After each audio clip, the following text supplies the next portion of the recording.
한국 게임의 새 시대가 열렸습니다. 온라인 MMORPG 아니면 모바일 가챠 게임 두 개만 죽어라 공장 돌리던 한국 게임인데 이제 그 시절은 갔다고 말씀드릴 수 있을 것 같아요. 훌륭한 게임성과 완성도로 빚어낸 명품 한국 콘솔 게임, 패키지 게임들이 근 몇 년째 세계 무대를 휩쓸고 있기 때문에 그동안 우리끼리 한국 게임의 희망이다 하면서 기대하던 게임들이 나오는 족족 300만, 400만, 500만 연타석 홈런을 때리면서 급기야 해외에서 한국이 세계 게임의 희망이다 이런 말까지 나오는 지경에 이르렀는데요. 이러다 K-팝, K-드라마, 한국 영화처럼 K-게임이라는 새로운 트렌드가 생기는 거 아닌가, 이런 행복 회로까지 돌리게 될 정도로 세계를 놀라게 한 최고의 한국 게임 탑5, 그 도전 정신에 리스펙트 박으면서 픽해봤습니다. 단상 진행시켜볼게요. 5위는 퍼스트 버서커 카잔입니다. 넥슨사나 네오플에서 만든 싱글플레이어 액션 게임으로 던전앤파이터에 나오는 캐릭터 카잔의 이야기를 다룬 일종의 스핀오프라고 할 수 있겠죠. 큰 틀에서 소울라이크의 공식을 충실히 따르면서도 카툰 렌더링 아트와 치밀한 전투 시스템을 잘 버무려서 색깔 있는 웰메이드 액션 게임으로 완성을 시켰고요. 다 떠나서 이 게임 전투 하나는 정말 끝내줍니다. 격투 게임을 만들어온 네오플의 짬밥 덕분인지 아주 짜임새 있고 타격감 훌륭한 액션을 맛볼 수 있는데요. 솔직히 던전앤파이터 사생 팬이 아니고서야 도무지 관심이 안 가는 애매한 스토리에도 불구하고 스팀 평가 매우 긍정적을 찍고 그 까탈스러운 소울라이크 팬들 사이에서 가장 과소평가된 게임 중 하나로 손꼽히는 데는 이유가 있죠. 적의 움직임을 잘 보면서 패링이나 회피로 대응하고 중간중간 빈틈에 공격을 꽂는 방식은 빼박 소울라이크인데 기술의 화려함이나 속도감, 연계 이런 것들은 스타일리시한 핵앤슬래시 액션의 그거라서 게임 초반엔 조심스럽게 맞고 때리고 하면서 감을 익히고 스킬트리에서 마음에 드는 기술 좀 얻고 나면 절도 있게 탁 맞고 미친듯이 스킬 콤보를 때려박는 짜릿한 쾌감, 찰진 손맛이 아주 일품입니다. 또 무기마다 스킬트리가 꽤 방대해서 이 기술 저 기술 조금씩 다르게 써먹어볼 것도 많은데 이 스킬 포인트는 게임 도중에 얼마든지 회수해서 다른 스킬 잠금 해제하는 데 쓸 수 있다는 점. 그렇다 보니까 도부, 창, 대검 같은 무기 바꿔가면서 성능 실험해보고 마스터하는 재미도 쏠쏠하고요. 끝으로 카잔의 꽃이라고 할 수 있는 보스전 얘기를 또 안 할 수가 없는데요. 저마다 개성 뚜렷한 보스들이 다양한 패턴으로 공격해 오는데 공방 타이밍 갖고 줄다리기 하면서 쫄깃쫄깃하게 공략하는 재미가 살아있는 보스전. 난이도나 밸런스도 너무 쉽지도 너무 어렵지도 않게 아주 절묘하게 잘 빠졌다고 생각하고요. 그 다음 보스전마다 조력자를 소환할 수도 있는 데다가 보스전에서 죽어도 일정 경험치는 먹을 수 있는 구조라 반복되는 도전의 스트레스는 크게 덜어냈습니다. 개인적으로 네오플이 다음엔 이런 외전격 프로젝트 말고 오리지널 트리플 A급 신작으로 사고 한번 크게 쳐주길 바라는 마음이고요. 카잔에 엄지척 날린 많은 소울라이크 골수 팬들도 아마 다 한마음 한뜻이지 않을까 생각되네요. 한국 게임의 잠재력을 세계에 보여준 작품, PC, 플스5, 엑박 시리즈로 플레이 가능한 2025년 3월 28일 출시작 퍼스트 버서커 카잔입니다. 4위는 데이브 더 다이버입니다. 넥슨의 자회사 민트로켓에서 만든 인디 감성 진하게 나는 아주 독특한 게임이고요. 시장조사기관 센서타워에 따르면 2026년 3월 기준 스팀, 플스, 엑박 세 플랫폼 합계 800만 장 이상이라는 어마어마한 누적 판매량 기록이 나왔고 뿐만 아니라 메타크리틱 90점으로 역대 한국 게임 중 최고점을 찍었죠.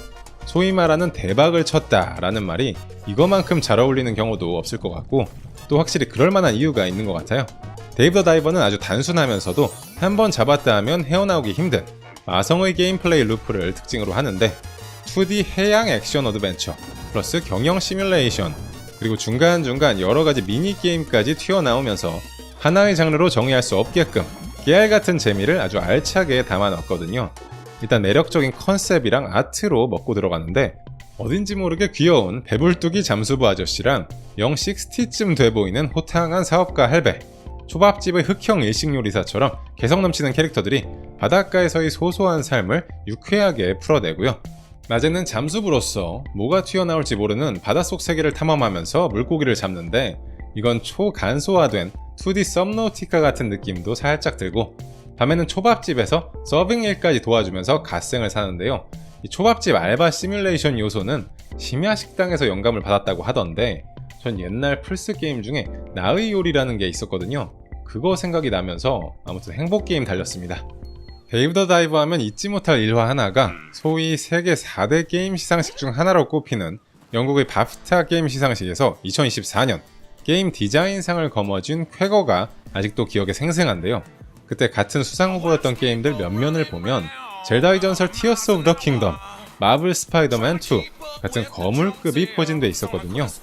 그때 황재호 디렉터가 수상 소감 도중에 씩 웃으면서 우리가 젤다를 이겼습니다. 이멘트 날린 장면이 뇌리에 각인이 됐어요. 역대 한국 게임 최고의 플렉스가 아니었나 싶고요. 그런 진풍경을 연출할 정도로 아주 특별한 한국 게임. 2013년 6월 28일 PC 출시된 이래로 이제 플스4, 5, 엑박 1 시리즈 그리고 스위치까지 콘솔 전 플랫폼으로 이식이 된 데이브 더 다이버입니다. 3위는 피위거짓입니다. 한국 게임 희망의 신호탄을 쏘아올린 작품이죠. 한국에서 이런 게임을 제대로 만들 수 있겠냐, 그냥 블러드본 표절 아니냐 하는 출시 전 국내외 게이머들의 의심과 비난을 잠재우고 이제 최고의 비프롬 소울라이크 하면 제일 먼저 떠오르는 이름이라고 해도 과언이 아닌데요. 판매량으로 따지면 2026년 3월부로 전세계 400만 장 판매됐다는 오피셜이 떴는데요. 근데 처음 나왔을 때 게임 패스로 한 사람도 많으니까 플레이어 수로 따지면 훨씬 많을 거고 단순한 수치를 넘어서 그 해본 사람들이 한결같이 전폭적인 지지와 킹정을 보내고 있다는 점이 놀랍습니다. 이것도 일단 아트랑 음악으로 먹고 들어가는데 베레포크랑 스팀펑크가 절묘하게 섞인 의상, 건축, 사물 그러면서 아름답게 어두운 분위기가 압권이고요. 거기에 아주 그냥 찰떡같이 어우러지는 처연한 음악에 나도 모르는 사이에 젖어드는 그런 몰입감이 있죠. 그 다음 누구나 다 알 법한 피노키오 이야기를 완전 다른 느낌, 잔혹동화 버전으로 재해석한 스토리도 아주 매혹적이고 우리가 소울라이크 게임을 논할 때 한치의 양보도 할 수 없는 부분이죠. 전투 액션이 아주 기가 막히게 뽑혔습니다. 기본적으로 방어 우선 마인드를 갖고 적들의 패턴을 파악한 다음 차근차근 공략하는 난이도 있고 도전적인 전투라고 할 수 있는데 잡몹들부터 보스전까지 절묘한 페이스와 밸런스로 이어지면서 긴장감 넘치는 모험을 즐길 수 있고요. 퍼펙트 가드라고 하는 패링 손맛도 끝내주고 다양한 무기는 물론 리저남이라는 특수 장비마다 고유의 특성과 개성 있는 기술이 붙어 있어서 각자 입맛대로 골라 쓰는 재미가 말을 틈이 없거든요. 특히 한 무기의 손잡이 부위에다가 다른 무기 날을 끼워서 새로운 무기로 조합하는 제작 및 업그레이드 방식은 다른 게임에서는 본 적 없던 신박한 시스템이라 휘두르는 동작이랑 구사하는 기술을 생각해가면서 최적의 조합을 찾고 활용하는 재미가 아주 쏠쏠합니다. 팬들의 압도적인 지지와 성원에 힘입어서 피거짓 서곡이라는 스토리 확장 DLC까지 나왔는데 본편의 사건 이전 이야기를 다루는 이 프리퀄에서는 본편에서 알쏭달쏭했던 떡밥을 회수하면서 또 하나의 가슴 시린 이야기로 세계관이 확장되고 그동안 못 본 새로운 무기와 결이 다른 새로운 적들 그리고 상상력 넘치는 새로운 지역들이 기다리고 있습니다. 이 밖에도 쉬움 난이도 옵션이 추가되면서 접근성을 높였고 보스전 러쉬 모드까지 탑재하면서 단순한 DLC를 넘어서 완전판 느낌으로 거듭났는데요. 덕분에 이 개발사 라운드A 스튜디오의 차기작을 전세계 액션 게임 팬들이 목 빠지게 기다리고 있다. 이건 거짓이 아니라 팩트고요. PC, 플스4, 5, 엑박 1 시리즈로 플레이 가능한 2023년 9월 19일 출시작 피위거짓입니다. 2위는 스텔라 블레이드입니다. 역대 소니가 배급한 게임 중 스팀 판매량 1위, 메타크리틱 유저 평점 9점 이상의 자랑스러운 한국 게임이죠. 판매량 집계로는 2026년 1월에 센서타워에서 스텔라 블레이드의 플스 누적 판매량이 370만 장, 스팀 누적 판매량이 약 240만 장이라는 보도를 냈더라고요. 합치면 600만 장이 넘어가는 엄청난 수치고 이것도 나오기 전까지는 말들이 많았습니다. 껍데기만 보고 그냥 노골적으로 성을 상품화한 게임 하면서 곱지 않은 시선이 분명히 있었고 이게 또 PC주의랑 얽히면서 전세계 게임판에 한바탕 큰 컬처 워가 벌어지기도 했는데요. 결과는 방금 유저 평점이랑 판매량 들으셨다시피 세계가 스텔라 블레이드의 손을 들어줬습니다. 애초에 개발사 시프트업과 김영태 디렉터가 게임의 정체성으로 삼은 화끈한 19금 액션, 이 약속이 확실하게 지켜졌다고 할 수 있겠네요. 잘 빠진 캐릭터가 나와서 화려한 몸동작으로 스타일리시한 액션을 펼치니까 확실히 눈이 즐겁고요. 전투 손맛이랑 타격감이 기대를 훌쩍 뛰어넘어서 신선한 충격을 받았던 기억이 새록새록 나는데 우선 세키로에 비견될 정도로 팅팅팅 튕겨내는 패링 타격감이 끝내줘서 세키로라는 별명까지 생길 정도였다는 거랑 적이 노란색, 파란색, 빨간색 빛을 내면서 공격하면 각각에 맞는 커맨드로 대응하고 공세로 돌아서면 베타 스킬, 버스트 스킬, 원거리 공격까지 다채로운 기술을 시전하면서 반격하고 연계하고 경직 먹이고 몰아치기도 하면서 신바람나게 즐길 수 있죠. 그 밖에 2부의 수트를 모으는 깨알같은 수집 요소에다가 보스전 리플레이 모드 등 뽕뽑을 건덕지도 풍성하기 때문에 아낌없이 퍼주는 역대급 팬서비스로 게이머들의 가려운 부분을 시원하게 긁어주는 사이다 같은 게임이라고 정리할 수 있겠습니다. 맨 처음 플스판이 2024년 4월 26일 나오고 그 1년 뒤인 2025년 6월 12일에 PC판 발매된 작품 스텔라 블레이드입니다. 1위는 붉은 사막입니다. 이 순위에 들어간 그 어떤 게임보다도 빠른 2019년에 발표가 된 게임인데 그 중에서 가장 늦은 2026년 출시가 됐습니다. 근데 중요한 게 뭔지 아세요? 그 기다림은 헛되지 않았다. 어마어마한 스케일로 완성이 된 대한민국 최초의 트리플 A 오픈월드 게임. 잠깐 눈물 좀 닦고 올게요. 출시 첫날 300만 장이 팔리더니 눈 튀어나오는 속도로 편의성이랑 접근성 그리고 아예 경험 자체가 달라지는 패키지 게임 역사상 전무후무한 역대급 갓패치를 쉼없이 뽑아내면서 출시 후 한 달도 안 돼서 500만 장을 팔아치우는 기염을 토했고요. 이 페이스면 1000만 장은 이미 확정이나 다름없다.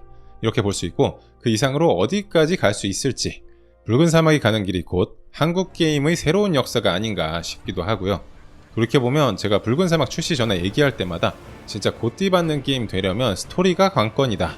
이 얘기를 틈만 나면 하고 살았는데 물론 그 말은 여전히 유효하긴 하지만 그래도 제 심경에 좀 큰 변화가 생겼어요. 개인적으로 이거 하면서 스토리에 큰 감흥을 못 받고도 역대 곧띠 수상작 어떤 거랑 비교해도 꿀리지 않을 만큼 커다란 재미와 감동을 받았거든요. 그 이유는 뭐니뭐니 해도 오픈월드 스케일이랑 디테일 이 세계 구석구석 탐험하고 살아가는 경험에 있지 않나 생각이 듭니다. 이 세계가 진짜 살아있는 세계처럼 와닿는 이유로 우선 기술적인 부분을 얘기 안 할 수가 없는데 저 멀리 보이는 산과 강, 나무, 바위, 건축물 특히 빛 표현, 물 표현 같은 게 미칠 듯이 사실적이고요. 시야 거리가 엄청나게 길어서 카메라를 어떻게 돌려도 연신 감탄이 튀어나오는 진풍경을 감상할 수 있죠.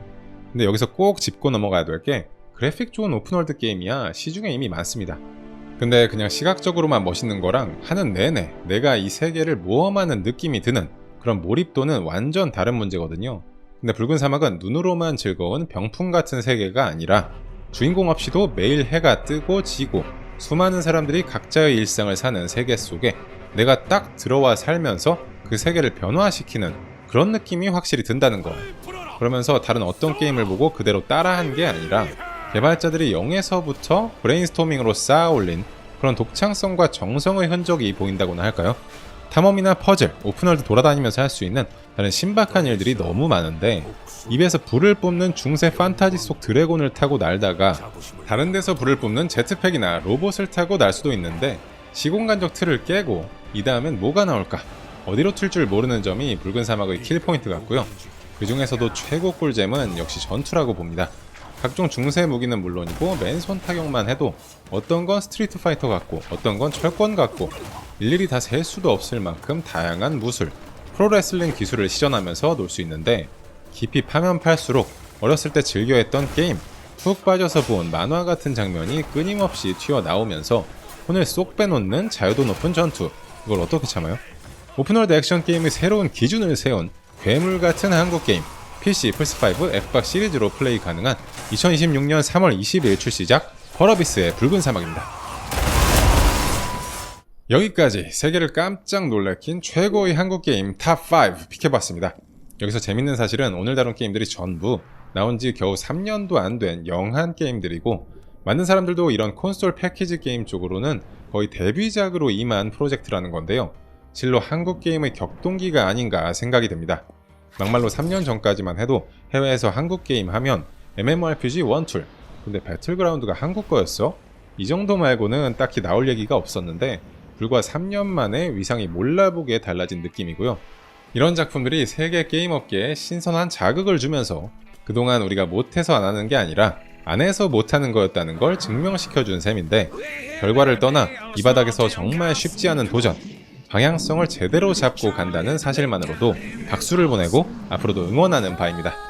오늘 보신 월드클래스 한국 게임들에 대해 여러분은 어떻게 생각하시는지, 또 제가 미처 못 다룬 작품 중에서도 추천할 만한 한국 게임이 있다면 마구마구 댓글 달아주시고요. 앞으로도 게임통 채널에서 여러분과 나누고 싶은 국내외 게임 이야기가 너무나 많습니다. 알림 설정하시고 꿀잼 챙겨가시면 좋겠고, 구독, 좋아요, 하이프도 눌러주시면 앞으로 영상 만드는데 아주 큰 힘이 됩니다. 아낌없이 한 방씩 꼭 부탁드려요. 통착! So that we can